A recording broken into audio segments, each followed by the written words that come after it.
తెనాలిలో రౌడీ షీటర్లకు పోలీసులు కౌన్సిలింగ్ ఇవ్వటాన్ని తప్పుపడుతున్న దళిత సంఘాల నేతలు సమాజంలో శాంతి భద్రతల పరిస్థితిని ఆలోచించాలని కానిస్టేబుల్ భార్య కళ్యాణి కోరారు. రౌడీ షీటర్లు తన భర్తపై దాడి చేసి చంపడానికి ప్రయత్నించినప్పుడు దళిత సంఘాలు ఏమయ్యాయని ఆమె ఆక్రోశించారు. కానిస్టేబుల్ గా పనిచేస్తున్న తన భర్తను దారి కాసి చంపబోయారని ఆవేదన వ్యక్తం చేశారు.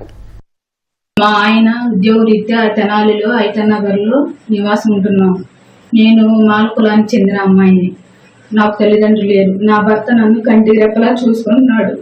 నేను ఈ ఐతన్నగర్లు ఎందుకు ఉంటున్నానంటే మా కులానికి చెందిన వాళ్ళు ఉన్నారని భరోసాతో నేను ఉంటున్నాను. రౌడీ షీటర్లు ప్రోత్సహించమని కుల సంఘాల రాజకీయ నాయకులకు అంబేద్కర్ చెప్పారా?